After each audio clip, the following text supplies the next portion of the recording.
Well, hello there, and welcome on to another episode of DCU Daily. I'm a little slow on the switch here. My name is Dan, but next to me is Fiona, making a special appearance today from across the pond. But we have lots to talk about as always. We're going to start off with the news as we usually do, so you guys are new. Basically, we talk about what's going on in the world of Hollywood. We then get into some quick hits, which is basically Hollywood news on the fly, and then from there we will dive into all the DC news. Of course, today we have a bunch of stuff from Marvel. John Bernthal talking about the Punisher special that he's working on. We also have to talk about what's going on with the Mickey 17 box office. That looks interesting. So we're going to review the movie. And we're going to do spoiler free for now, because I think Liz and John want to talk about it in more spoiler terms later. And then we have some news from the world of lanterns. It looks like Mama Lantern, or actually, I don't know if she's a lantern herself, so she's the mama of the lantern, has been cast for the new Lantern show. So we'll get into that and so much more. But to do that, let's get the show started with the quick hits and the news. So we'll hit that intro, and then we'll be right back, and then we'll bring John in, because as much as we would like to just hash out between the two of us, John is the real talent of the show here. John is the star. John is the star. Absolutely. We love John. We do. It doesn't seem to matter what I do. I'm always number two. All right, Mr. I need to paint my abs on to get nominated. You don't see Robert Downey doing that. You're kidding. You're kidding. I can't open the envelope without the... Warner Brothers is heading back into the Matrix with a new movie in the works. Wonder what other surprises are in store. I want to be Bruce Wayne. I like that. And you're gonna love me.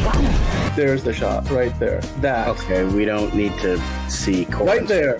You look ridiculous. Well, not no more, he don't. What, dude? I can barely understand you. Your accent's insane. What the Give me a hand up. Nope, I'm actually okay. Thank you very much. Oh, wow. Wow.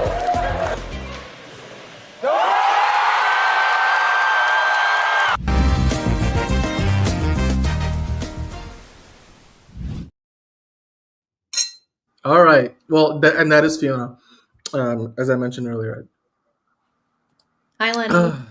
Hello, Lenny, and Enterprising, and everybody else in the chat.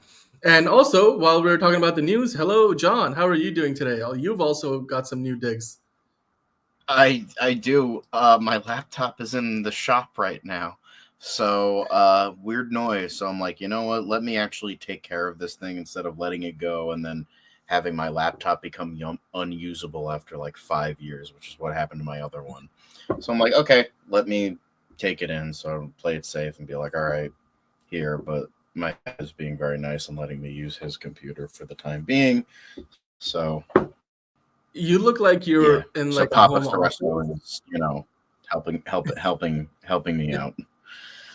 You look like you're in a home office, like after hours, and all the lights got turned off, and you're just like the last one in the building. Well, the thing is, I don't know. Like, you can see a couple things. You could see the little TV thing, and then you could see the, treadmill behind us. But like for the most part, you can't see most of my basement, just in case. By the way, we've got Nelson in the chat and Manos time as well. Hello, Nelson and Manos. Hello. Well, and as you guys know, Fiona's on today on the show. We're across the pond for a night, for a special occasion. So, all right, now let's start things off with the news. So this is something that came out on Friday, actually, but I figured we'd bring it in because we didn't really get a chance to talk about it last week. AMC Theaters, specifically their CEO, who's a bit of a douche, Adam Aron, he wants to turn back the clock on theatrical windows because you know how before the pandemic, movies used to be in movie theaters for like 90 days, like 3 months before they went on to streaming and stuff.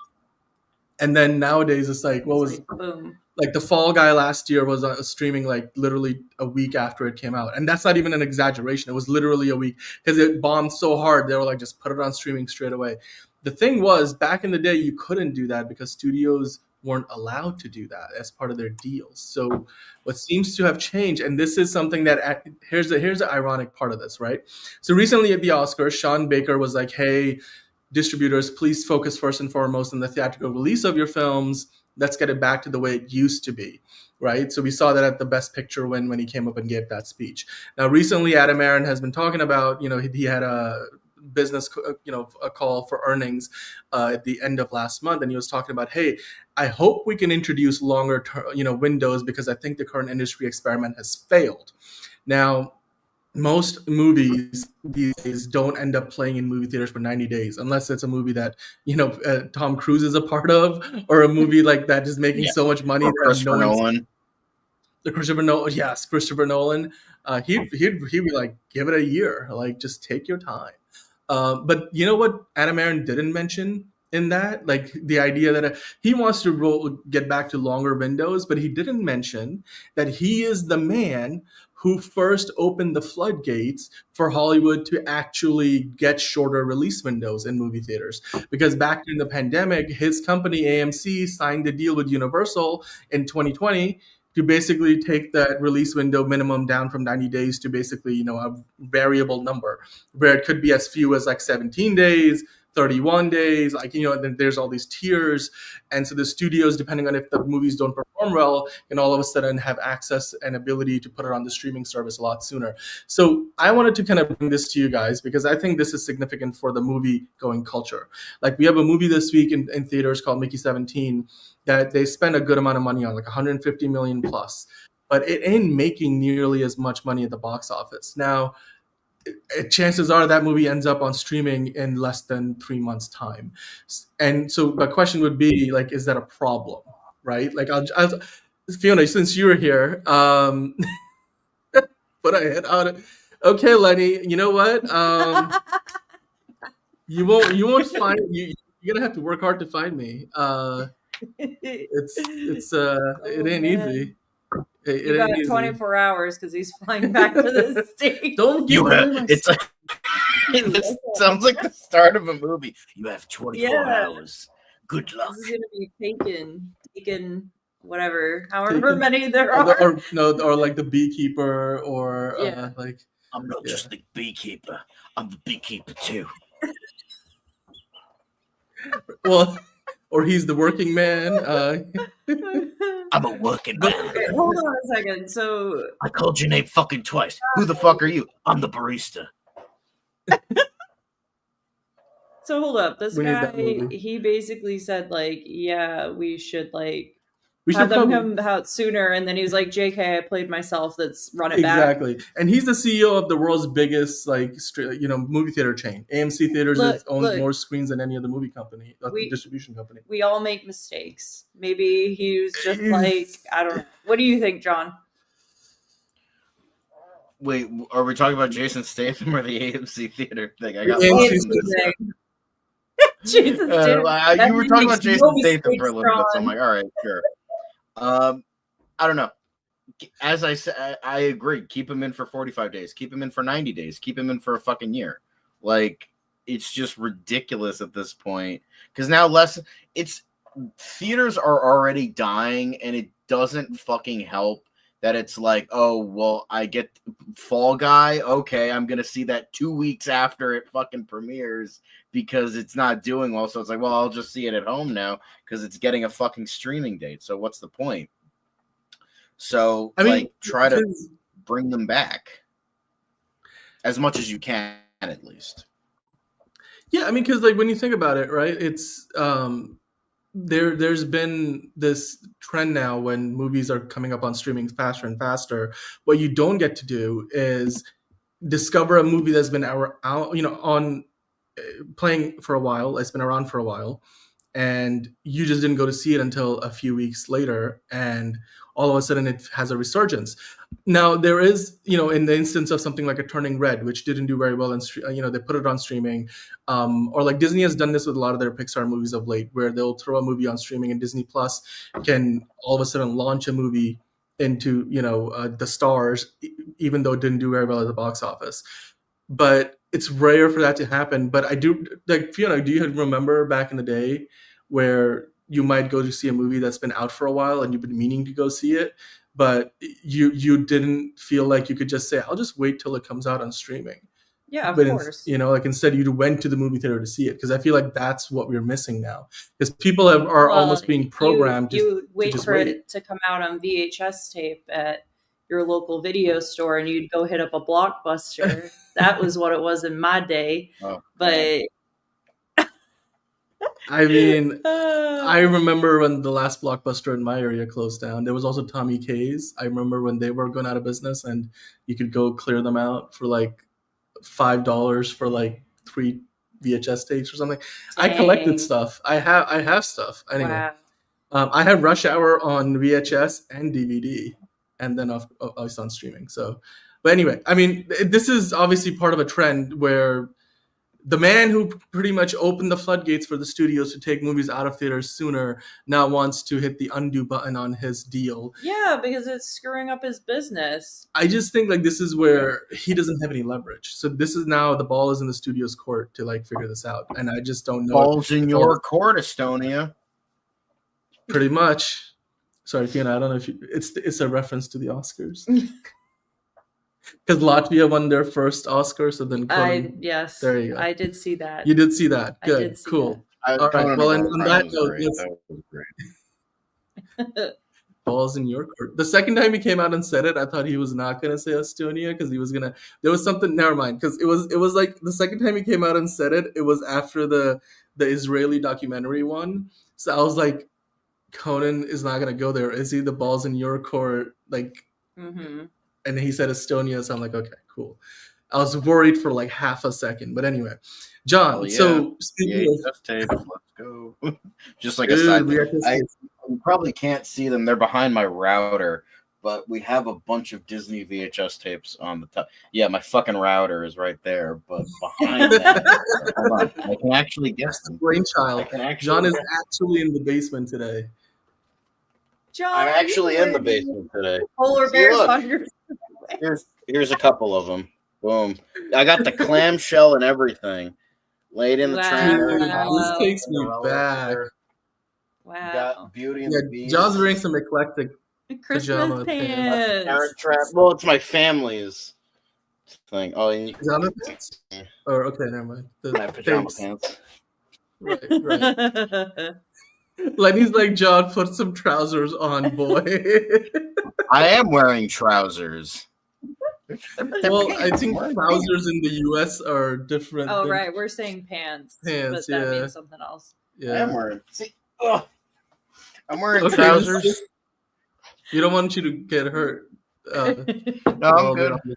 I'm surprisingly flexible. Not really. General liability insurance does not cover it.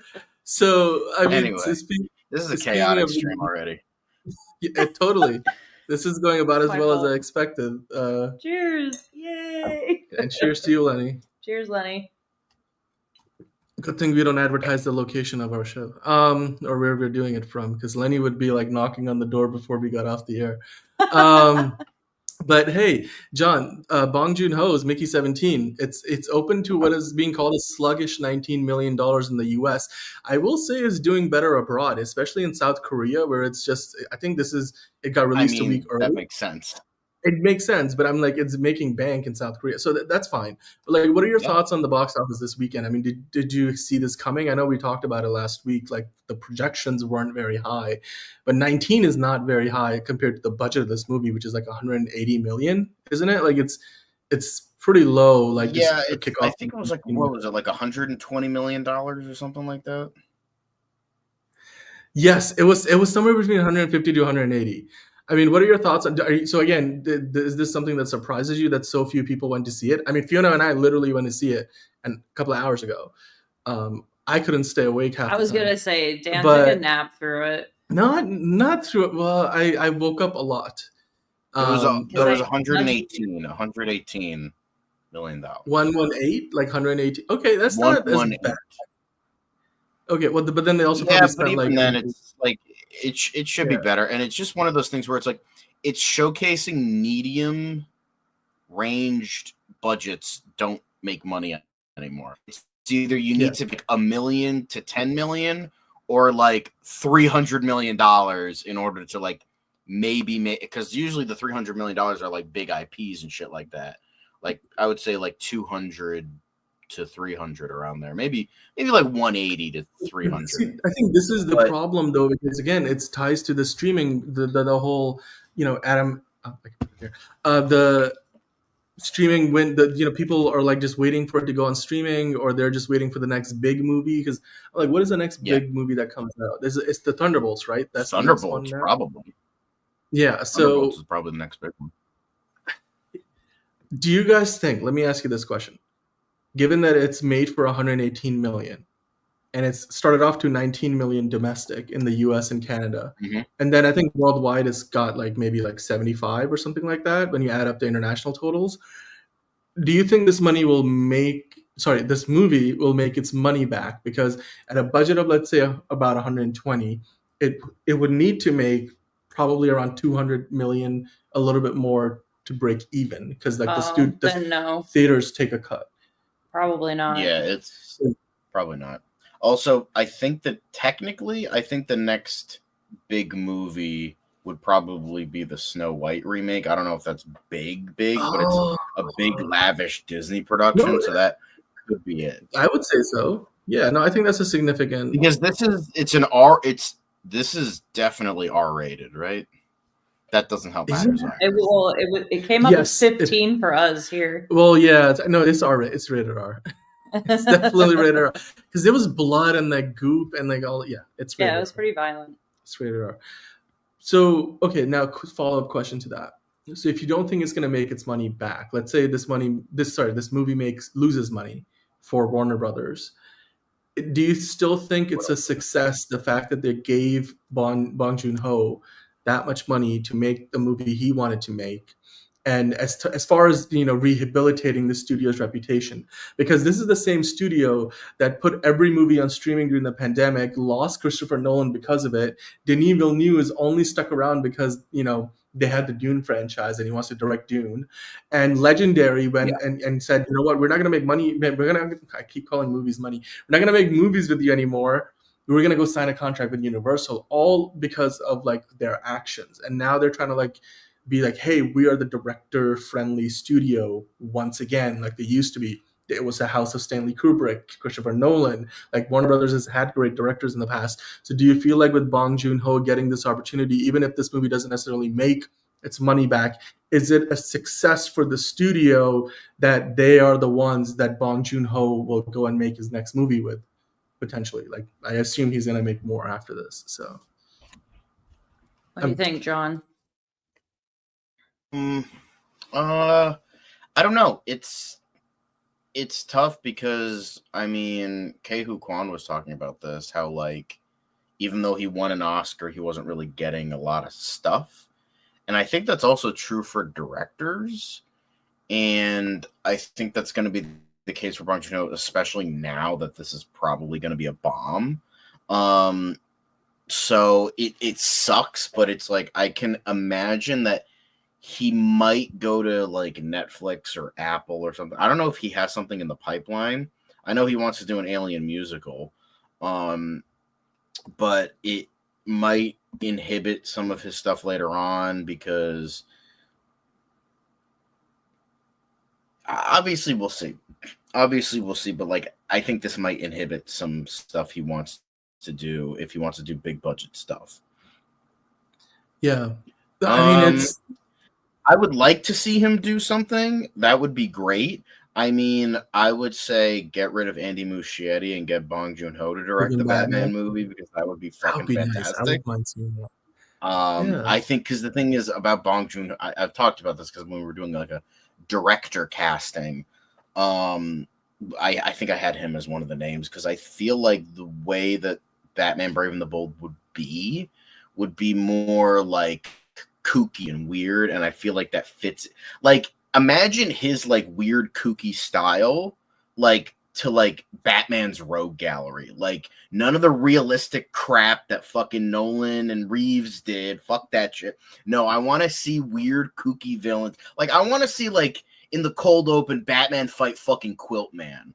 Like imagine Bong Joon-ho's Batman fighting Quilt Man. That just fucking writes itself. That would be amazing. So that's the kind of shit I can picture it. Yeah. Just saying that, like, oh, because I don't like Andy Muschietti and I like him. I do think like his style would be really good for like the Batman Rogue Gallery. You know, I think that would be a lot of fun. Yeah. But I mean, Lenny, like, we agree with you. I think Warner Brothers wants to hang on to him. I think the goal here is you keep a talent like Bong Joon-ho in-house. Like, he wants to make movies, he's going to go to Warner Brothers. I think this is where I think this movie, David Zaslav is probably okay losing money on it as long as, you know, they have the talent. Because they're trying to build, you know, that talent base. Because Clint Eastwood is going to retire after the movie that he just made. That was his last film. Christopher Nolan has... fucking 10 years ago. So... I mean, you know, but like Christopher Nolan, for example, it has made given no hints about coming back to the studio. So like, yes. Yep. Oh, there you go. Lenny agrees with you finally, John. You guys have been at odds for a long time. But you know what? At the end of the day, this movie is gone off to a slow start. But hey, if they keep it in movie theaters for more than a few weeks, maybe the audiences will find it over time. Because like the first Avatar, I mean, both Avatar movies started off to less than 100 million at the box office, and then went on to gross over $2 billion. What's like the marketing and PR situation with this movie? Because I feel like I wasn't even super duper familiar with it.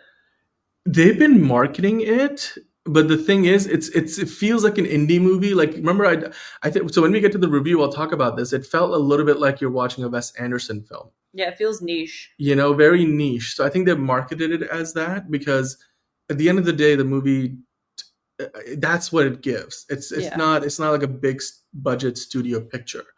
But, you know, hey, the box office will hopefully rebound for it. It's off to a slow start. South Korea is doing fantastic. This might be a movie that gets in the black because of the international box office. Because I don't think it's going to do like cult following potential because it's pretty weird. I think potential. Because I think this will definitely be cult. What is happening here? Are you putting up an old comment of mine? Yes. We have a few saved up over time that we like to rotate. Oh yeah, we have like 80 of them in the bank. Like, jeez. Great. Well, like, hey, if you haven't liked already, please like and subscribe. Do your big one. It helps the channel out a lot. So there you go. Laser vision that like button. Go for it. Now, the next story in the news part of the show, John. You remember we talked about Ne Zha 2 last week? It's made $2 billion. It's the highest grossing Chinese movie ever. I mean, it's still. I will always qualify this statement by saying they don't verify their box office numbers the same way every other movie in the world does. So I don't take it exactly at face value, but you can't deny the fact that the movie has been incredibly successful. But now it's going to be released in Europe. Like, it's going to be coming to the UK, where we are right now, in Germany, France, where Fiona will be eventually, Spain, and then 30 other countries across Europe. John, do you think this movie will have a similar amount of success abroad that it did in China, given that the movie is really focused heavily on Chinese culture, like, which is the reason why I did, as well as it's practically, by the way, Fiona, I don't know if because you weren't on the show the other day, we talked about how people were getting time off from work and schools were giving time off to students to go see this movie. Like, we need to have that. Yo, I was just gonna balls in your court, US. Do the fucking same thing for Superman. Jesus Christ. but I'm like, without that level of a cultural, like, you know, zeitgeist, like, level attention, do you think this movie will have nearly as much success abroad? I've never even heard of this film. I'm not even gonna hold you.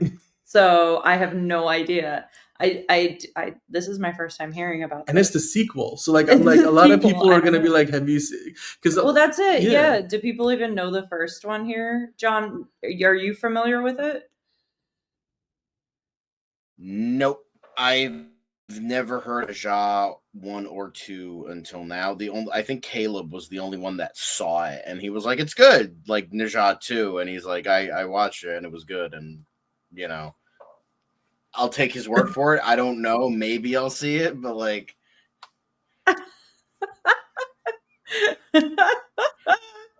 There you go. The fantasy has been revealed.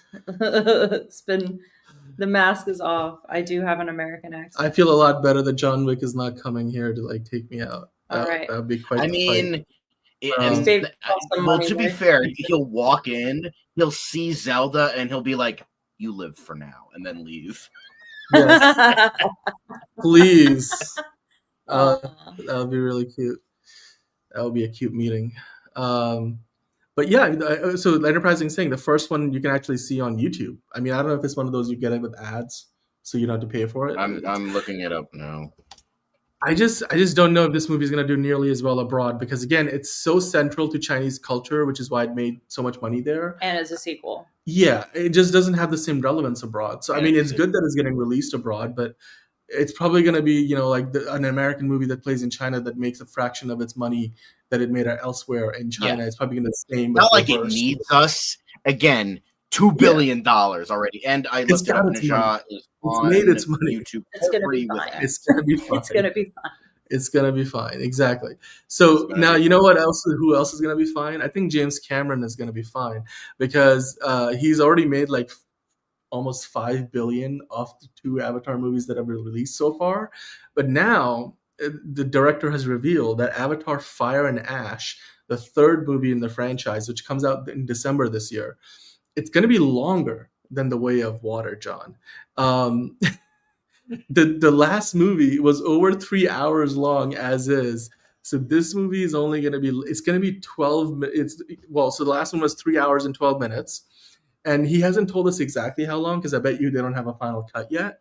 But he said, in a nutshell, we had too many great ideas packed into Act 1 of movie 2. The film was moving like a bullet train, and we weren't drilling down enough on character. So I said, guys, we've got to split it. So basically what he's saying is some of the ideas from the second movie are making into the third one, and now it's actually longer than the second movie was. I mean, he even talks about him in movie 2, this movie 3. This shit's going to be fucking 4 hours long. Like, what in the Lord of the Rings is going on?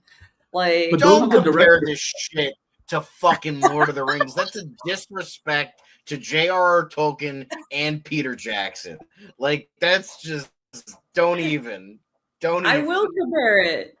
Long, boring films. How about that? Oh no! Hot takes for me personally. Yep. Nope. Sorry, Dan. I have to. You're being sacrificed right now. We're not taking that shit in this household. Let's just get that perfectly clear. Nope. Not dealing with that. I was literally just watching Return of the King yesterday. Still, fucking amazing film. Great. I can't carry the ring for you, but I can carry you. Come on. That line alone makes the entire movie worth it. Get out of here with that. I don't even love Lord of the Rings as much as other people do, but I have immense respect for it. Come on now. Anyway. Come on. Well, can we at least agree that Avatar is Fern Gully? Can we agree about that? No. It's Pocahontas. Okay. It's Fern Gully, Pocahontas, all the things. Yeah. Lenny's still like, oh, don't get me wrong, I'll have to best Dan a different way, but I'll get my Fifi, I'll play the long game. Okay. You're not scaring me. You're not scaring me. Like, bring it on. I'm fine. Like, it's just, I feel like I'm just like upsetting John and Lenny all in one go here. But anyway, back to the Lord of the Rings here. It's all teasing. It's all fun. I don't care. Okay, John, how do you feel about Avatar being a long ass film? Is this something you would see in theaters that you would feel like you would need I'm gonna see it for my show, so like I'm gonna watch it. I'm really curious. I do love James Cameron as a director. Maybe this will be better than the last 2, but like I can't imagine it will.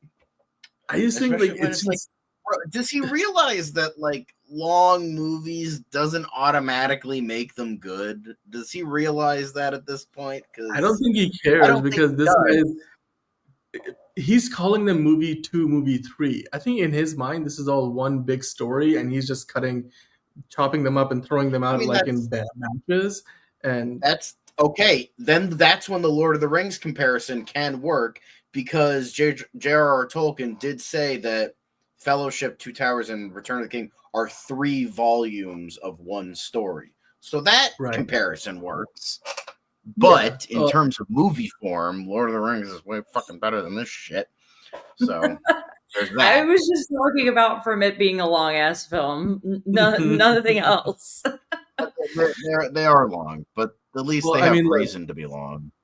The real question is do we need to bring back intermissions in the movie theaters? I'm just starting to wonder. I think we might. I mean, Enterprising was saying that at this point, like if it's going to be 3.5 hours long, you're talking like Enterprising is comparing it to Lawrence in Arabia in space, right? And those movies had an intermission, like about 90 minutes to 2 hours. Brutalist had an intermission. The Brutalist had an intermission? Really?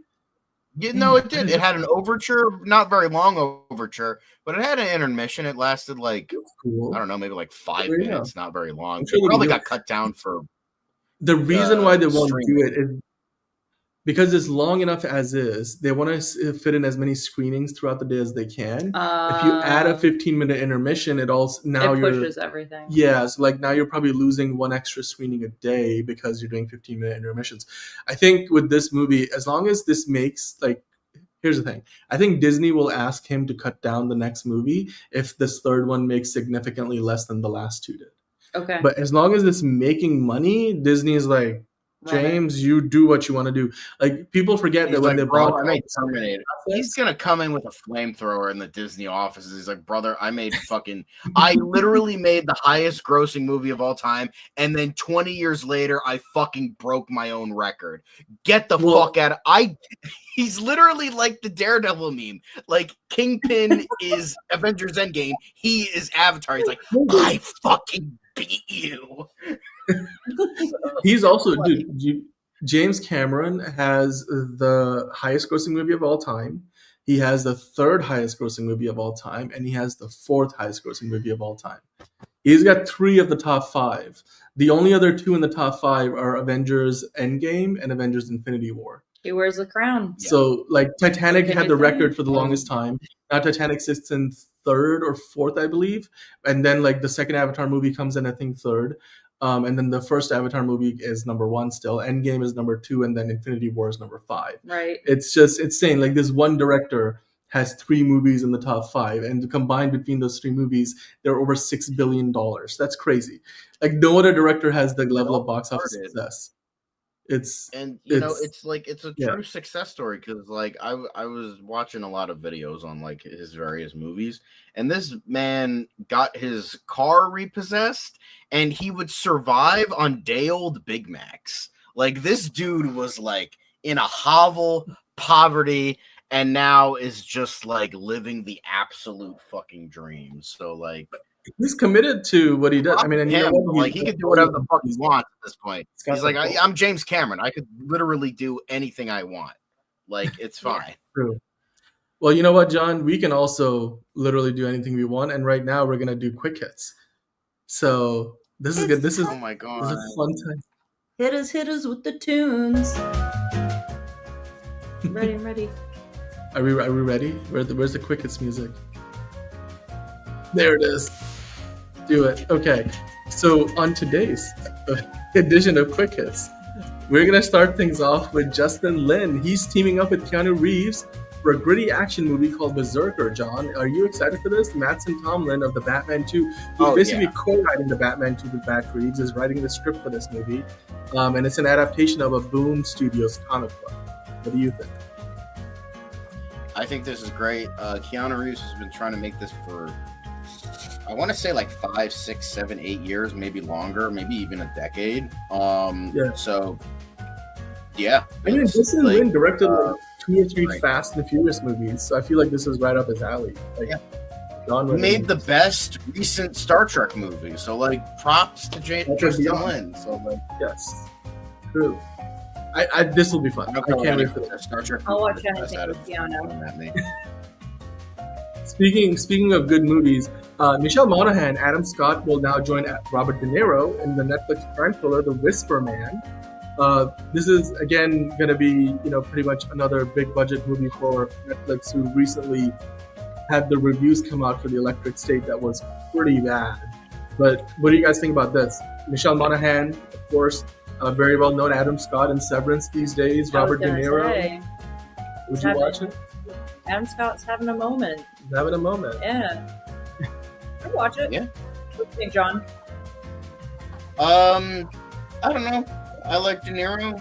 I like Adam Scott, and I like Michelle Monaghan. So fuck it, I'd watch it. Just Argo. Is it Argo or Arbo? Agbo. This is the Russo's production company, the Russo brothers. Agbo. They might be broke after Electric State, so who the fuck knows? But like, we'll see. But like, I'm open to it. Like, it sounds cool. Got a cool name. So, and here's the thing: when it comes to the Russo brothers producing stuff, they're good. Like 9 times out of 10, they make something great. Just directing after MCU shit, just don't do it. I think they need Kevin Feige's help to direct a good movie. That's what we have figured out at this point. They're just suck. They're just it's terrible directors. And people are finally starting to Winter Soldier was realize good. that. Winter Soldier was great, and then everything after that. Well, the next story that we have is Ariel Winter. She was, of course, in what was the name? Modern Family of fame. She's got a new movie coming out. Don't Log Off. It's now got a release date, and it's coming from Epic. The writer-director Brandon Bear and Garrett Bear are eyeing a summer release, John. Is this the kind of a movie? I mean, I know that you're a fan of horror, so would you want to watch this movie? This is one of those techno-horror movies, where it's basically probably going to be like found footage, except it's off the webcam of a laptop. And it's called Don't Log Off, so I imagine that's what it is. It depends, because sometimes the movies are really good when they do like this type of style, like the movie with John Cho and then Storm Reed, Searching and Missing. Both of those were really good, like surprisingly really fucking good. Then there's also like the Unfriended movies, which were not good. So it could be either or. I like Ariel Winter. I remember I watched Modern Family before it went downhill, but I think she's a good actress, and it would be nice to see this being good and her to go off into bigger stardom. That would be nice to see, but we'll see. It could be good.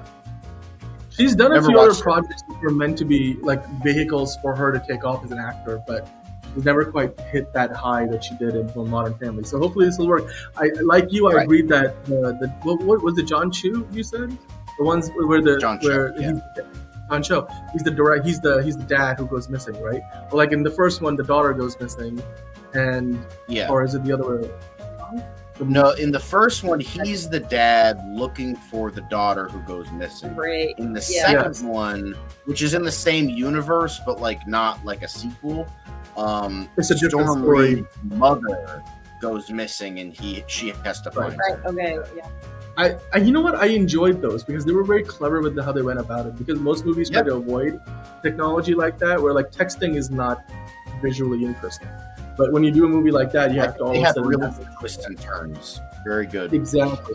I enjoy. They're not like amazing. They're really like engaging thrillers. So yeah, I agree. Well, hopefully that movie will do well. It's going to be coming out in the summer. So Margot Robbie and Colin Farrell's movie, however, A Big, Bold, Beautiful Journey, has now been pushed to a fall release, John. The director, Kogo Nada, helmed the Sony film, and it also stars Lily Rabe, Jodie Turner-Smith, and Phoebe Waller-Bridge. All-star cast, of course. We've got the Penguin in there and Harley Quinn. Mixing the flavors. Do you think it will taste better?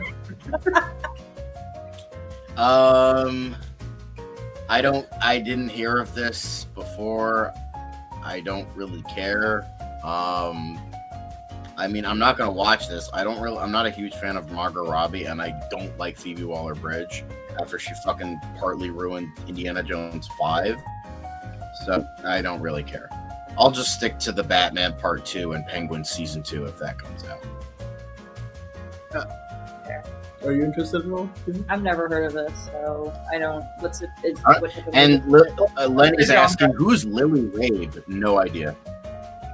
Yeah, I have no idea who Lily Rabe is either. You said all-star cast. You don't even know who it is. Well, no, Hamish Linklater, Phoebe Waller-Bridge, Jodie Turner-Smith. These are also. I mean, just because one name is not recognizable doesn't mean. It's, by the way, coming out the same day as the movie Him comes out, a horror movie with Marlon Wayans and Tyrese Withers. What's the genre for this though? This one, I think this is like a thriller of sorts. So, okay. Yeah, A Big, Bold, Beautiful Lie, also the title kind of leans into that. So we'll see. It's from the same people that did The Menu? Yep. The same person who wrote the script for The Menu. Okay. So we'll see. I mean, The Menu was such a weirdly interesting movie. But hey, you know what? Now we get into a little bit of the Marvel stuff. Julian McMahon, if you guys don't know who Julian McMahon is, because I had to kind of look him up and remember who he was. Julian McMahon played Dr. Doom back in like the Jessica Alba, Ian Garfoyd, Chris Evans, and Michael Chiklis version of Fantastic Four back. So he recently was asked about, hey, RDJ's taken on the role for the MCU. What do you think? He said his body of work speaks for itself. He's a super talented guy. I love watching his work. So he thinks that, RDJ will do a pretty extraordinary job. Do you guys agree? John? I mean, it's just bullshit. It's just fucking stupid. I can't care about this. It's just such a, is it just like every step of this process was just bad. Because it's like, okay, you're bringing back him as, yes, a different character, but he's still going to be back in the MCU. First problem, first mistake, hello. And it's like, okay, we're going to give you fucking $80 million for you to come back. By the way, this is after an Oscar win, so you'd think he'd go start doing prestigious projects. No. Let's not do that. Let's go crawling back to Marvel, even though you fucking can buy a country at this fucking point with the amount of money you have. So why you need $80 million more is crazy. And then on top of the fact he's playing Doom, and it's just would you say no to $80 million? Cillian Murphy was right there. I mean, Mads Mikkelsen, okay, fine. He played the guy in Doctor Strange. You can retcon that or something and fucking make it work. You have all these other... Fucking have Lars Mikkelsen. I don't give a fuck. You could have gotten so many other actors that would have been better for Doom than just bringing back RDJ and just giving him the domestic net worth of a fucking country just for him to come back for your little fucking comic book franchise. Guys, come on. By the way, I agree with Ron. He's like, he wants the money. I'm like, yeah, no shit. He wants the money. Because I bet you he also has a back-end points deal. So, yeah. And the Enterprise, and you're talking about Sherlock Holmes. I think Sherlock Holmes, that trilogy, they are trying to figure out how to do a third movie. So that might happen eventually. It's in the works. We have heard rumors and they're trying to figure out what to do. I think Jude Law was asked about it. Jude Law is going to be Watson again. Yeah, he said that it's just a scheduling thing. They want to find the right story. We will talk about Nicole Ari Parker in a little bit. Yeah, and hello, Jose. A nice first comment. She looks very young to be playing Jon Stewart's mom, but then again, you would have been when they first cast Diane Lane to play Superman's mom. I was like, it's back then. Diane Lane did not look like she could be Henry Cavill's mom. But to be fair, at least it wasn't biological. She just adopted him, so that's fair. That's a good point. That's a very good point. Okay, now, I'm sure he would be great in the role. Will he be great? Probably. It's just I'm not going to be fucking watching it. I'm not going to be watching it for a whole myriad of other reasons, but. Now, John, do you think you'll be watching Spider-Man 4? Because Simu Liu was recently on, I believe it was Jimmy Fallon, and he was asked about, hey, there's rumors circulating that Shang-Chi might be cameoing in the next Spider-Man movie. And he was just like, I'm not even going to go near that one. Basically sidestepping the whole rumor thing. I haven't heard anything, but I love the people who love those movies, and I love those movies. He's basically saying, hey, man, taking the bait. I was gonna say, well, in I kind am. of sense, he's saying, yeah, it's happening. That's what that sounds like. He just I outright didn't denied it. see the clip, but that's what that's giving. What do you think, John? What is going? I don't Lenny, think he's this gonna- is- Okay. I don't think he's gonna fucking be in the movie. Like, why the fuck would Shang-Chi show up? Are they like, all right, we won't give you a fucking sequel, but 'Cause like, he's not we'll even in New throw you York. in as a cameo for Spider-Man 4.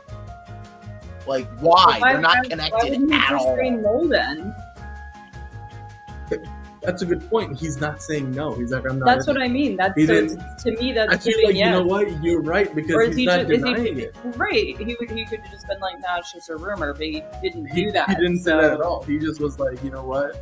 Maybe that's what he not wants even you to thought about think. Like, I'm not saying no, but I'm not saying yes. But then that's what he wants you to think. But it's really a mind game to really Right. get people off the fence. Maybe that's it. Maybe it's just one big fucking like chess game. That could be it. Well, we'll see. I mean, they're going to start filming that movie in a few months, so I'm sure if he is in there, we'll figure that out pretty quickly.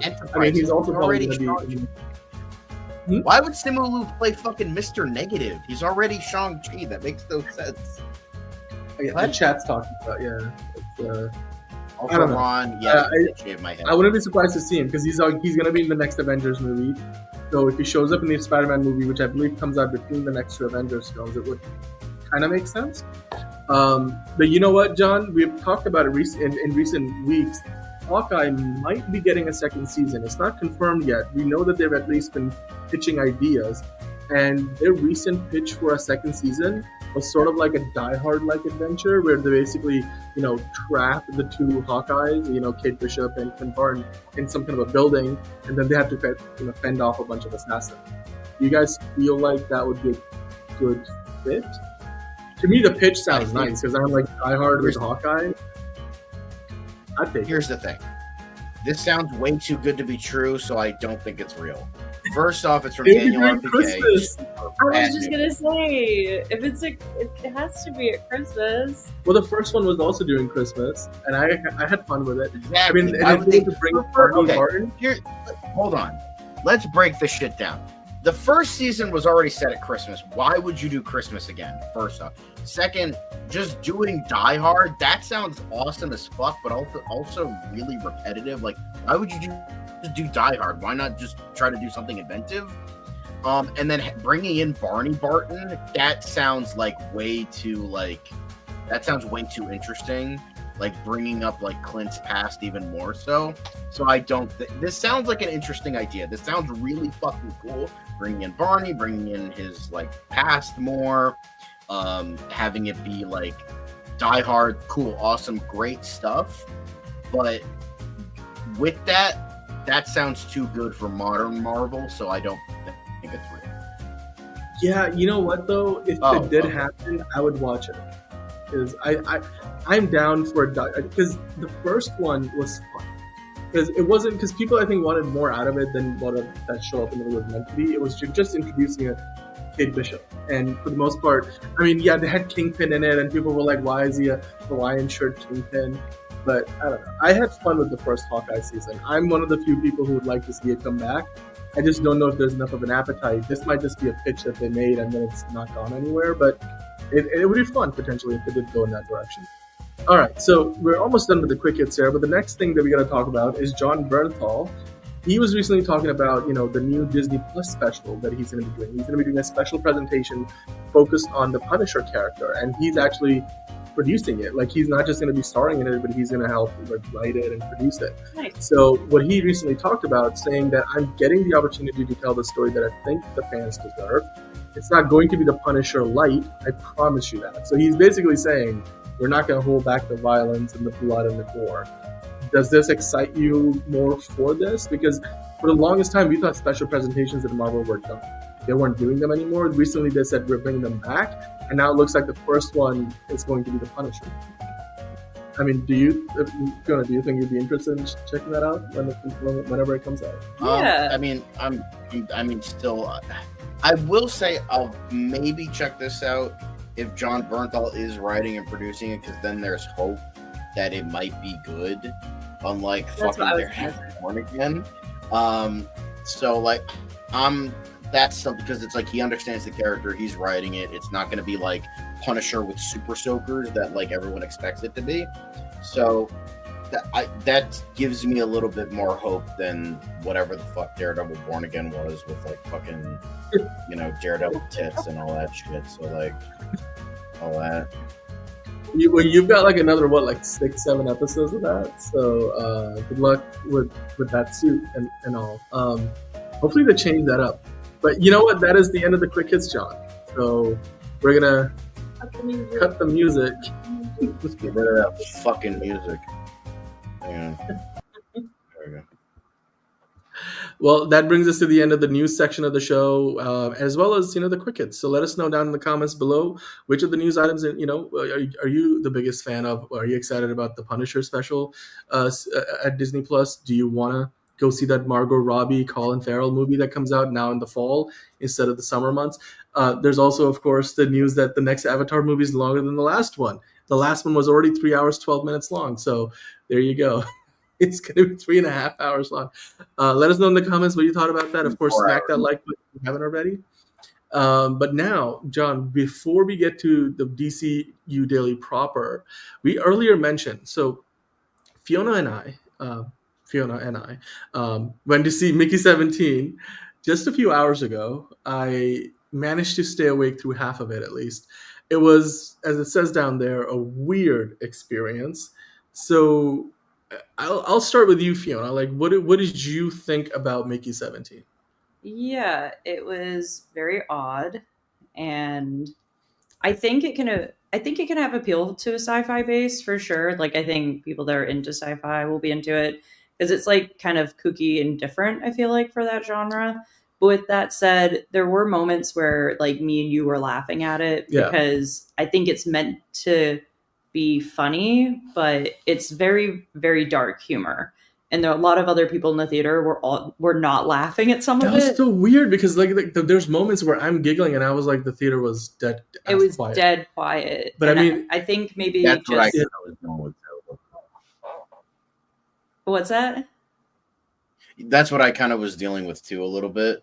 Like, I wasn't laughing heartily at a lot of it, but there were a couple points where I was laughing, but like everyone else was like, yeah, it's like awkward laugh because it's dark and kind of like you shouldn't be but laughing I mean, at the these. thing is, when I went to go see fucking Riff Raff, that's also really dark humor. Like, literally somebody fucking laughed their ass off when somebody's head got exploded. Like, that was like, maybe it's just a different audience. I don't know, but I think maybe overall the tone of what it touches on is that sort of dystopian future that maybe feels a little bit real for too many people right now. So maybe they're having a harder time laughing at it. I'm not sure. What do you think, John? That's entirely possible. Because it does touch upon some stuff. Like, here's the thing. Yeah, but I think that's partially the point. I think in terms of Mickey 17, if we're being very general and not spoilery, I thought the performances were easily the strongest part of the movie. I think everyone pretty much did an excellent job. Pats, Toni Collette, Mark Ruffalo, Steven Yeun, Naomi Ackie, they all were fantastic. I thought they all did their jobs to the greatest of their ability, and they were all wonderful in each of their own ways. And I overall liked the story. I thought it was funny. I liked the dark humor. I liked the overall sci-fi vibe. But if I had to say anything bad about it, is like the first half was pretty sluggish. The first act was not edited well at all. The flashbacks were really confusing. So the second half, the second half, and especially the third act, more than made up for it. but the first half was a little sluggish, and I'm like, all right, let's kind of move on to the next thing.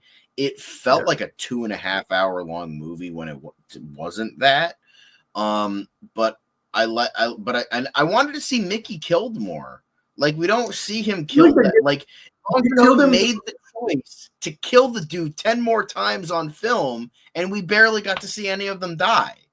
And that was like all in the montage, I feel, at the beginning of the movie, right? Like, because we don't really get to see him. Like, it was all like done in the first 10 minutes. Am I remembering that correctly? Right? Like, it was like. I'm also like, I'm trying to think about this without getting spoilery as well.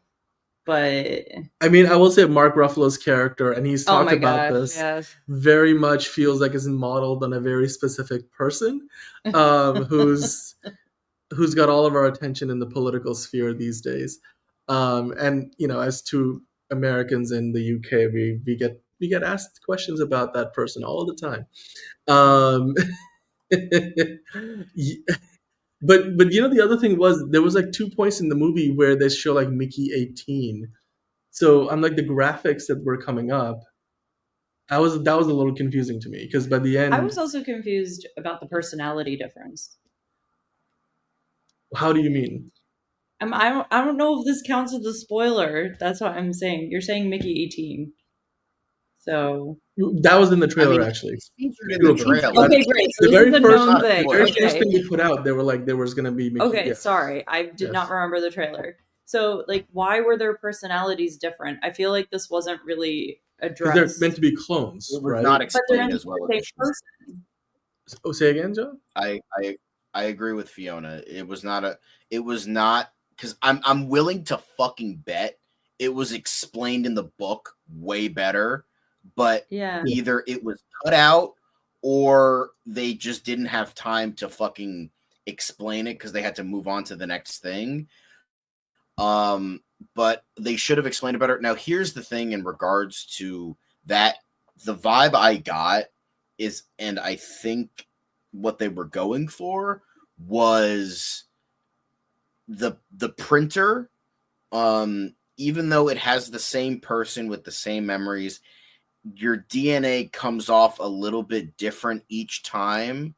Like, even though you have the same experiences, you're technically the same person, you're still going to be a little bit different. So I think it like incorporates the memories of like what you were at that point, because like Mickey 3, his memories were from up until that point. Meanwhile, all the other Mickey 4 has the memories of Mickey 3, so that makes him a different person. And with that, the experiences of Mickey 17 makes Mickey 18 a slightly different person.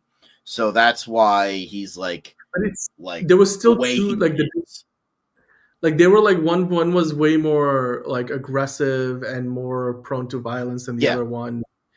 They seemed like completely different people, and in theory, Mickey 18 is Mickey 17 up until that point. Right. So are they saying the fact that splits there makes them a different personality? That's the part where I'm like, I'm not sure. I think that's the case. But the thing is, they cloned him when he wasn't dead yet. So maybe that's the problem, because it wasn't like they got the last memory upload of him or whatever. I see. You know what I mean? Right. Like, they didn't get that. Yeah, they didn't get that latest upload. Okay. That could be it. Right. Yeah. So that's what I. Yeah, I mean, but like, question for you, John. This whole thing here, I forget what her name is. Anna Maria Bartolomei. There we go. So Anna Maria's character, who I don't remember the name, but I'm like, I didn't understand what was going on there with that whole little side romance that they kind of tried to play off, but never went anywhere. Yeah. By the way, this movie came a lot closer to what the Challengers teased us and never provided us. Spoiler. Well, I'm not going to give you the details. It came a lot closer to the promise of the Challengers. But I'll leave it there. But it just, like you said, John, this movie felt like it was longer than it actually was. I can agree. Right? Like, the pacing was a problem. This is what I was mentioning earlier. This movie felt like it was a stage play at times, like you're watching a Wes Anderson movie. It was over the top in ways that maybe not all movies are, and like where things are just moving and moving. This movie sort of meandered at times, where the characters were just pompous and big and doing their thing and having fun. But I feel like whenever you do that well, it's in service of the story. And I feel like whenever that was happening in this movie, sometimes like a scene went on for like 5 minutes longer. That's an exaggeration. Maybe a scene went on for like 2 minutes longer than it needed to get the point across. Right. Because the actors were just doing their thing. And I'm like, you gotta like just cut that tight, make a different choice, keep the ball rolling, because sometimes there was the connective tissue between scene to scene wasn't there because the last scene took too long to finish, and all of a sudden whatever momentum it had meant to generate didn't carry over because they spent an extra 2-3 minutes just laughing, having fun, doing something over the top. The other thing I was going to say, this movie felt like it didn't have any original set of ideas that we haven't seen before, outside of a very few things that they mention at some point. The whole idea, the ethics of cloning, and kind of, exploring that. But even then, I feel like ultimately the whole idea of like the third act was pretty much Avatar. Like they're like, we're gonna go Again. raise the alien population. They're not smart. They can't communicate, even though we figure out like that's not necessarily true. All of that was kind of felt like we have seen again, Fern Gully, Avatar, like every other iteration of that story, where they are the humans are the aliens, they are the bad guys, and except that this time the lead character. Huh? Here's the thing. I think it was more like Starship Troopers than Avatar. Like I was joking, like it's like Starship Troopers meets Moon meets like the Fifth Element meets Snowpiercer, throw in a little bit of The Expanse in there, and that's kind of this movie. Like, I mean, Ron by the way, had a good thing when in Garzu. I think the clone process, the technology advanced to improving the personalities and abilities of the clones. So Mickey 18 was supposed to be a better version. So that's entirely possible. Okay. That's a good theory. But also somebody else said, Enterprising said, because Mickey 17 didn't die, so he didn't pass on his latest memory. So yeah, although there's a lot of retracted made sense stuff in the chat now. A lot of spoilers in the chat. But as far as what the critics are saying about this movie right now, it's doing well. 78%. It's not exactly like glowing 90%, but 78% with 236 reviews means it's certified fresh. The popcorn meter is lower, 72%, which I feel like, if I don't know what you guys would give it a rating. I think for me this was at best a 6 out of 10. Like, would you guys agree? I would give it an 8 out of 10. I thought it was very well done. The first act was sluggish, but the thing is, even with the first half, I was still intrigued with where it was going to go. So that helped with like me watching. I was like, I still want to know what's going to happen. I was still intrigued with it, even though it was a little pacing and editing was a little bit off, and the story was kind of directionless a little bit. But in terms of like the themes and the concepts and the ideals and what it's done before, we've seen all those ideas, yes, but the way Bong Joon-ho executes those ideas was very well done, and it still felt, for the most part, fresh and new in my mind, at least. So that's where I think. I would give it a 7 because I feel like the acting like drew me in. I think that was probably the best part of it for me, and like I guess cared about the characters in a sense.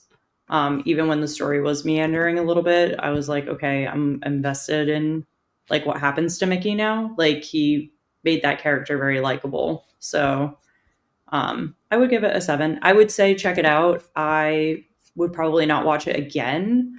I'm not sure how much rewatchability it has for me, but yeah, you walked out of the theater, you're like, I'm probably never going to see it again. I probably would never watch it again, but the one watch that I did, I enjoyed it. So yeah. Oh, nice to see you too, Lenny. Thanks for joining us. Okay. Bye-bye.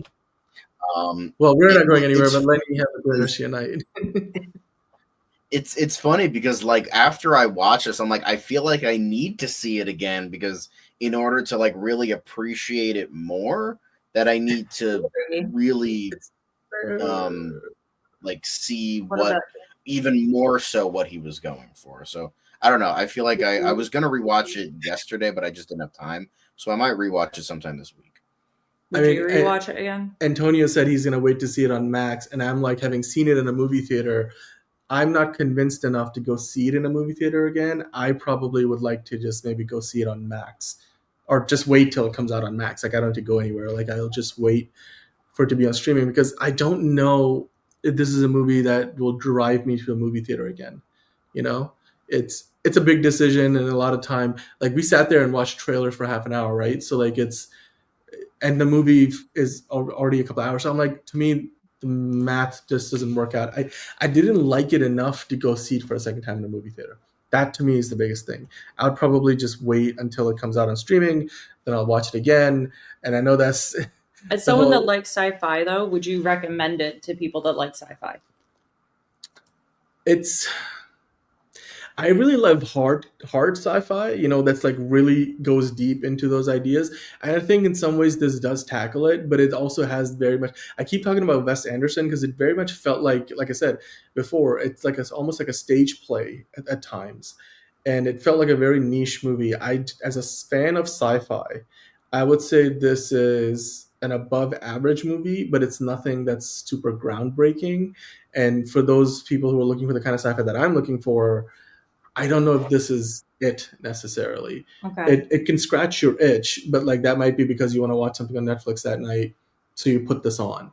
I don't know if this is a theatrical experience. I think that's the reason why they put it out this time of year as well, because they don't want to put this out in the middle of the summer because they know that this movie would fall between the cracks. I think right now they're able to give it a premiere, give it like especially a marketing. in July. Exactly, like July. July is a murderer's row. July is fantastic. A fucking like bomb of a month. I'm Not just like bomb movies, but like Jurassic that's World. dangerous for any small IP or Yeah. movie. I Like agree. any small movie in July is gonna get fucking torched. Like no way is like any of small movie. I mean, you know, Smurfs is gonna destroy anybody that comes in their way because Rihanna is part of that whole situation. Anyway, we'll see. July is gonna be interesting. But guys, let us know in the comments down below what you thought about Mickey 17. Let us know in the comments. Of course, we're gonna do a even longer spoilery review with Liz because Liz, by the way, is gonna be back later in the week. She's getting a procedure. She mentioned this last week, so that's why I can say it. So she's getting a procedure done. So best of luck to her, and we hope to have her back on the show. And then John and Liz will go into a lot more detail in the movie. But Mickey 17, it's out now in movie theaters. Go check it out. Yes. Hit that like button if you enjoyed the review. In the meantime, John, it's time for the main event now. We have to switch to DC news. So let's talk about DC news. There's a lot from the world of DC today. We have a few pieces of news from James Gunn because, of course, we always have to talk about our main man. And not only, you know what's great? When we can talk about the main man, talking about the main man, Lobo. Because unfortunately, the main man, our fan, isn't in the chat right now. But we see you. We're going to feature one of your comments later. So yes, we will. The main man. Stay tuned for fan comments. So on the anniversary of Lobo, James Gunn, just posted this text message he received from the Pride of Gypsies, aka Jason Momoa, who's going to play Lobo in the Supergirl movie. The day that Jason got the role, he texted James Gunn, and this is what he said. Like, very on point, very what Jason Momoa, and just pretty much exactly what you would expect Jason Momoa to say. But the response from James Gunn, I think, is more intriguing to me. He said, "Dude, I've said you should be Lobo for years, no lie." So my question for both of you guys, do you think this casting was inevitable? And does this kind of, again, reinforce the idea that, James Gunn has made a lot of good, fan casts turn into actual castings? Because, Jason Momoa, for example, people wanted him to play Lobo for the longest time. He's giving the people what they want. So do you think that's a good thing? And then are you surprised by the fact that this is... Are you saying, or do you think this is that thing where you're say something to your coworker and they're like, yeah, I was behind you the whole time, man. Yeah, I'm like, it's, but also I'm wondering if this is gonna end up working out. I mean, I'm not, okay. Jason Momoa has, charisma for days, but I do wonder, like, fan cast. There's a reason why every fan casting doesn't turn into a real thing, because maybe they're not the best fit.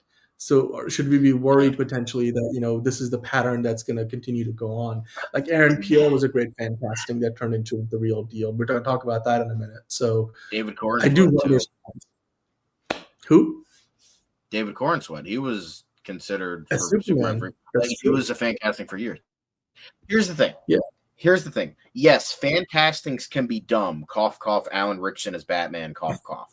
But when it's good, fucking good. Like, literally, get a fucking picture of Jason Momoa. This man was literally created. He was probably not even, like, made by human people. He was probably created in a lab. Like, this man is going to grow up to be an actor so that he can fucking play Lobo on the big screen.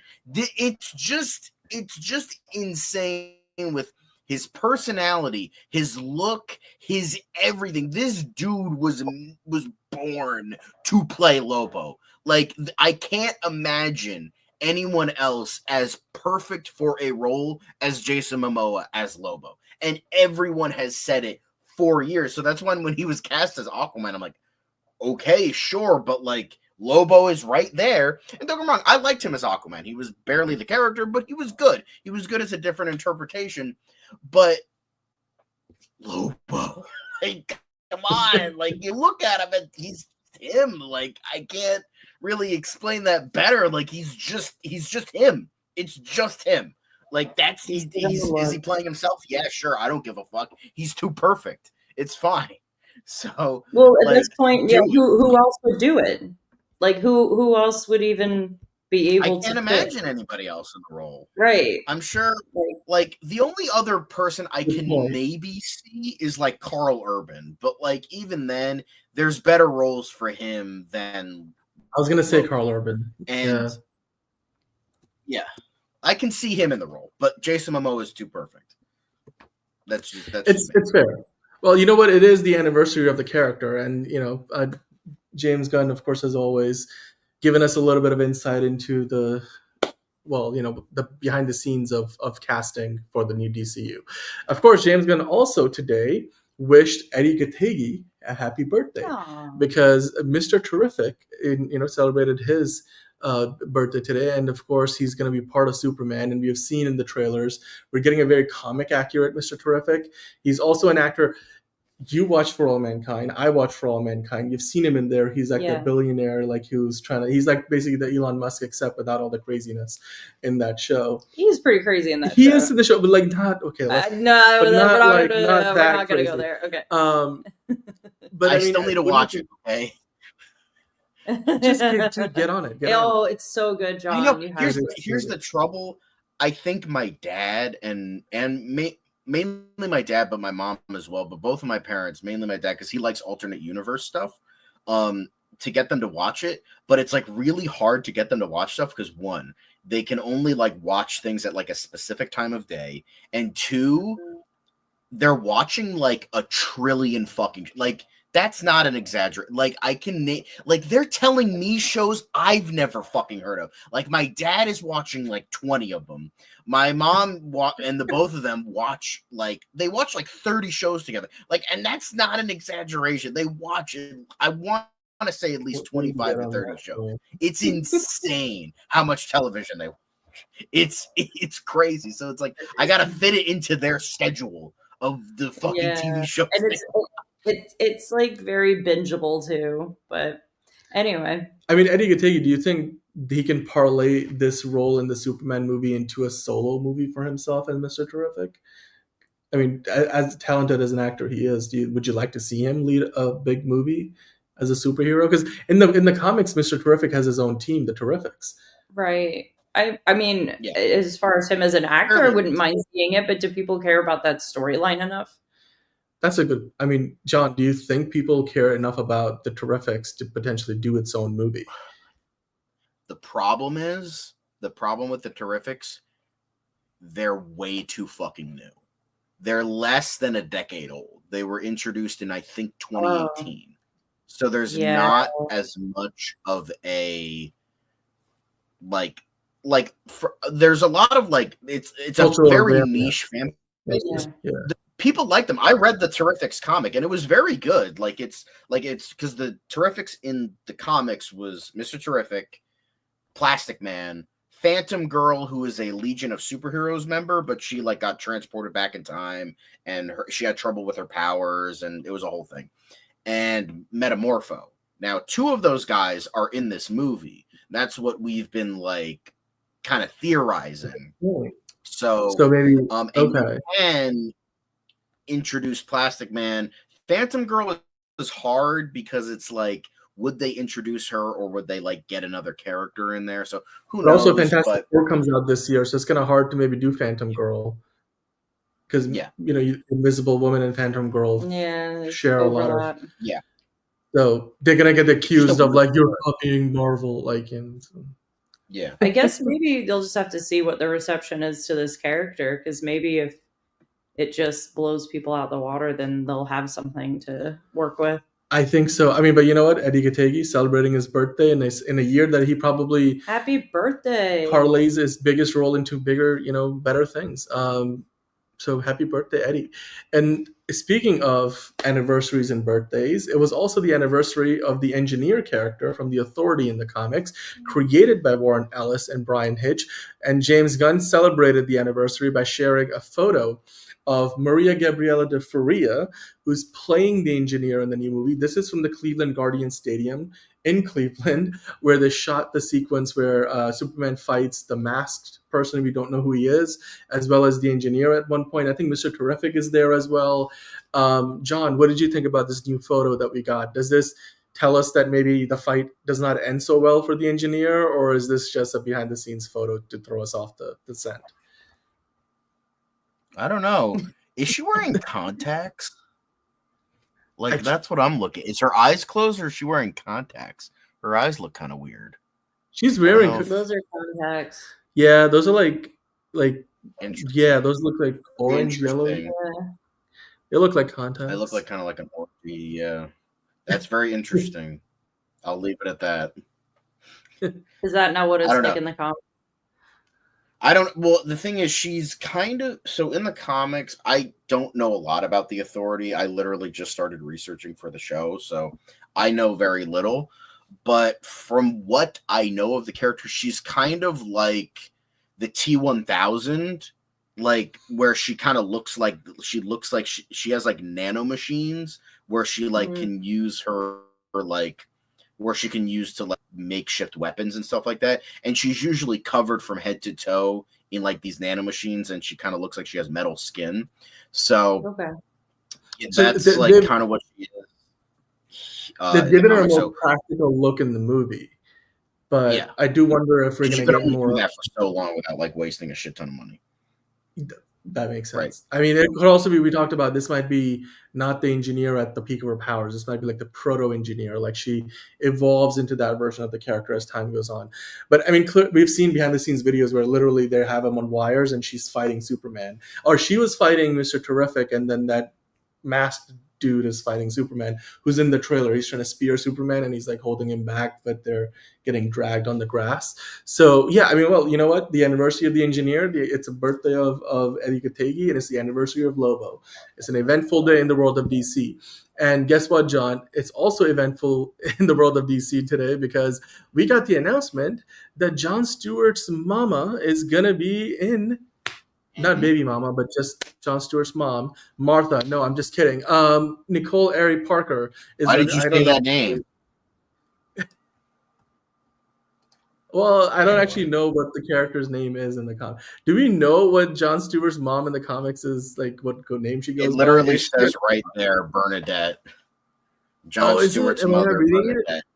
Well, there you go, Bernadette. Yep. Bernadette. Why did you say that name? Anyway, by the way, that's the engineer in the comics. Nanites replaced her blood.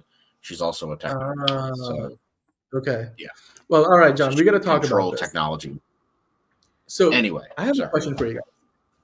Nicole Ari, Nicole, I'll just go by Nicole. Nicole looks way too young to be playing Aaron Pierre's mom. I mean, Yeah. can you buy it? Like, I mean, I don't know what their actual age difference is, but just based on looks, no. it's. Let's look that up. Let's. I mean, John. Also, how tall is she? Because Liz wants to know. Yeah, I gotta check out. So she's okay. So she's 54, and Aaron Pierre's 30, I think. Okay. So we could maybe buy it. Double check. He's 30. She doesn't look So young. she would have been. If we're going by real life ages, she would have been 24 when she had quote unquote had John. So that's not too out of left field. That's not too. Yeah. She looks younger. She looks great. She looks great for, I mean, would you say 50s? Yeah, she does not look like it. She does not look like it. No. And her present going off in the chat, MILF alert. I'm like, we didn't want to say it, yeah, but we said got John Cho in the background. MILF, MILF, MILF. Well, remember that? Yeah, that's a throwback. That leads me to my second question. How much of a role do you think she has? Because we're only finding out about this now. That doesn't mean that this has only just happened. It could be that she signed the deal a while ago. It's taking this long for the news to trickle out to the trades, because this was in Varieties who broke the story. Now, my question would be, they're filming the show already. It comes out next year. They've been filming now for a couple of weeks. How big of a role do you think she has in the show, given that we're finding about this so late in the game? This wasn't something that they had to do with. I mean, for all we didn't even know if she was going to be in the show. Like, we didn't know that Green Lantern's mom was going to be in the show. So I wonder how big of a role she has, and what kind of a role she has. Is she there for moral support? Is she what is she just there to be there because there need to be some flashback sequences? Like, John, do you know anything about the character of Bernadette Stewart, and how she figures into Jon Stewart's story? I've never heard of her until now. The only thing I know of Jon Stewart's family is so there was a whole thing in the comics that Lynn Stewart, who was the wife of Black Lightning, and she was intended to be the sister of Jon Stewart in the comics, but I think the book got canceled, or the guy who, I don't know if it was the creator or someone later on who wrote for Black Lightning, left the book or something like that before they could make that change, or DC was like, no, you can't do that. But it was heavily implied she was the sister of Jon Stewart, and it was officially, quote unquote, made canon in Young Justice. So it's kind of essentially headcanon in fans that she's the sister of she's the sister of Jon Stewart. I don't know if they're gonna include that here, but that's the only thing I know of Jon She's meant to be the sister, but they were like, let's make her the mom. I have no idea. You're talking about in the comics, though. That's not the different. Yeah, I'm talking about in the comics.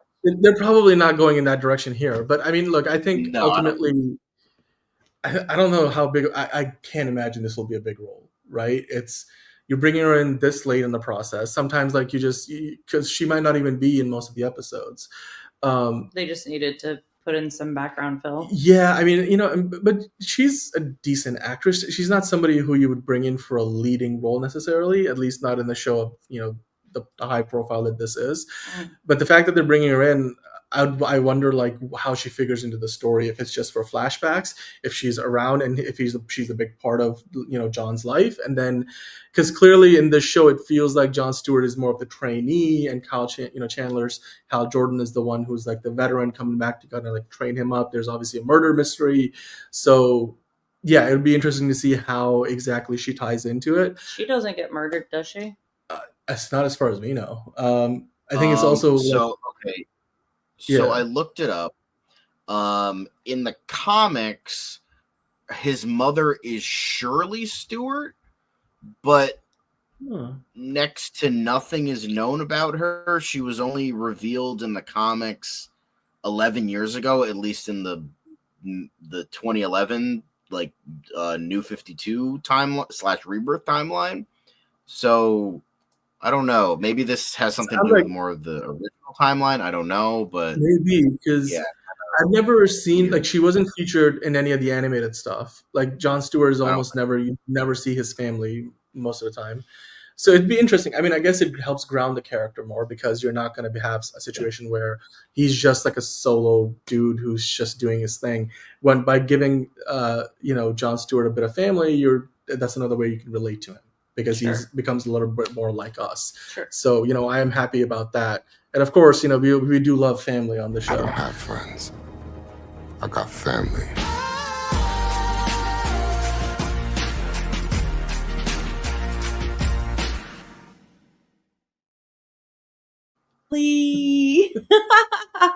Yes.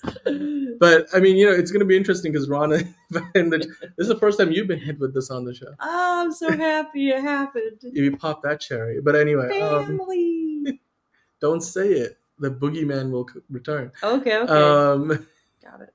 But Ron's saying maybe this lends itself to more of an exploration of Jon Stewart's origin story. Because if you're bringing in, people in his life that aren't just superheroes, then maybe we are getting more of his backstory. Maybe he is being set up that way in the show. But it'll be interesting to see. I mean, she's not going to be a big part of the show, I can't imagine, but we'll see. John, you said that you have a few comments you wanted to go through for the fans. So you want to hit those up now to finish off the show? Let's go. Yeah, boy.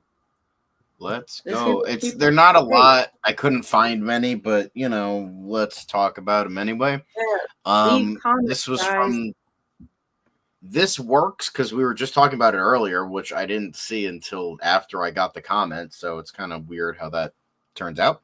But ironically, Lobo, the main man, 2025, talking about Avatar. I've never seen Avatar. I have no idea how it got successful. It looks more like an expensive Sci-Fi Channel Black. Black? Black. Oh, that's weird. So you got a lot of stuff going on in here. We have Avatar, which we were talking about. We got the main man who the Sci-Fi Channel doesn't even. I think they're selling it off now. It won't even be part of NBC Universal in a few weeks. I think. Oh God, Sci-Fi used to be good. Although it's not Sci-Fi anymore, it's Sci-Fi. Sci-Fi, right? SYFY. I hated that rebrand. I get it, the reason with it, but that was their excuse to bring in more reality shows, and then people wouldn't complain because it's no longer SCIFI, it's no longer Sci-Fi. It's Sci-Fi, but it's SYFY. So it was to visually, get away from more of just hardcore science fiction, which doesn't make sense to me. I'm like, come on, man. You just it's the most popular genre in Hollywood. Every other big thing that you see is a sci-fi movie in some way. So why can't we? That channel should have been thriving. Yeah. But they canceled Stargate. We don't have Battlestar Galactica anymore. All the other iconic series, I don't know. This is why we can't have nice things. Yeah. All right, John. What's the next comment? But speaking of MC, although we didn't have MC Weekly today, I did mention it. Magical Sky Wizard was like, oh, man, that Daredevil premiere was rough. Woof. I see what you did there. Rough. Yeah. Woof. What did you think about the Plus did you see it? Woof. Just thinking that exact fucking thing. Plus your girlfriend. Anyway, now I that reference. I've seen clips. I just I was on the fence about it. I'm like, I want to be excited, but I'm not. My friends watched it and they're like, it's not very good. So I'm like, looks like I'm not watching this. Because it's it has to be Netflix level for me to watch it, and I don't think it ever. I mean, Liz was surprised how low they took all the wrong lessons, but that's just me. I mean, was there a lot of navel gazing in the episodes?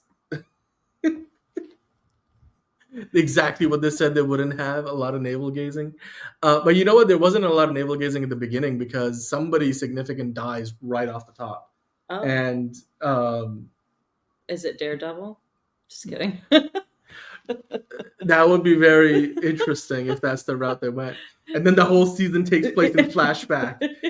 Like literally, like they kill him in the first scene, and then they're gonna flashback all the way up to that moment the rest of the season. Then the premiere would be rough. That would be pretty rough. That would be very wolf. But someone who's very close to Daredevil dies in like the first like part of the show. Yeah. And I remember like last week Liz and John were talking about this, and like this so far is the lowest rated season of the show. Like, which I think had a high of 97 in season 1 or 2. And I liked it. Yeah, and then 99 for season 1, 97 for season 3. Yeah, and then like this one, I think is 84. Daredevil Born Again. 81. Second season. Season 2 is 84. This is 81, I think. Wow. John, do you think they made a mistake by connecting this new Daredevil to the old Daredevil? No. I think it was a mistake getting this fucking moron to showrun the show, because clearly it just feels like very spiteful. I keep saying this. It's just like overall the show feels like the guy just didn't want it to connect, but they essentially forced his hand to get him to connect. Well, because they went back and they reshot the whole. That's what it feels like to me. It just feels very spiteful because it's just like, well, I don't get to do what I want to do and have this be like really shitty and not have it connect at all. So I'm going to do dumb shit to the show. It's just, that's what I feel like. I just feel like this dude is just not wanting to like do like at least try to like have Netflix level of quality. He just wants to like, I want to do my own stupid shit. And that's what we get. Yep. Well, we'll see. I mean, there's another episode this week, so or actually, yes, another episode. Next comment, John. Let's wrap this shit up. Although I don't think we can talk about go up. It's now at 83% for critics and 82% for audiences. All right. It's leveling out in the 80s. All right. Okay. Yeah. But the last comment from Enterprising, who I believe is still with us. Yes, Enterprising. We're looking at your comment, my guy or gal or whoever you are. So got our eyes on you. They apologized for missing the stream the other time, but we were talking about John Murphy's birthday. So and he said happy birthday to John Murphy. I hope his score for Superman is as good or better than his Sunshine or 28 Days Later score. That's going to be a tough bargain because both of those scores are excellent. But from what we have heard of Superman, it's going to be up there. I don't know if it's going to be better, but it's going to be up there. So thanks, Enterprising, for your comment. Yeah. We appreciate it. So thank you. Yeah, nothing major. Thank you for leaving. A few comments. Okay, Enterprising is a guy. Okay, well, I don't want to assume because then I'm going to get canceled. So like, I'm just going to be like, hey, I don't know. So yeah. No. Are we back? I don't know. I think our computer is just about said that it's. Yeah. There we go. Yeah. Well, I think that's gonna have to do it for the night. On that face. John, you want to wrap this up? Yeah, I'll wrap it up. Thank you. I'll do the thing. Anyway, thanks so much for watching. We love and appreciate all of you.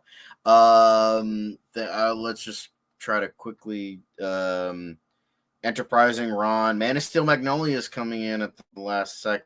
Jalen Harris, Super Blink, haven't seen you before. Welcome, Ron. I mean, Lenny was here before. Antonio, Hunter, Iggy, Hosea dropped in for a hot sec. But yeah. Thank you guys for watching. We appreciate you. Make sure to like. 11 likes, 14 viewers. Come on, guys. Let's pump those numbers up.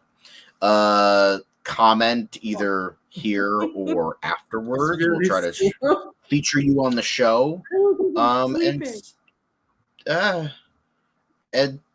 All right, John, what? go ahead. And scribble, subscribe, survive what you want to do. Hit the notification bell so you know when we go live. But yes, that's it. Thanks for watching. I don't know when he's going to end the stream, but hopefully it's soon. So I'm not filibustering. Bat nipples.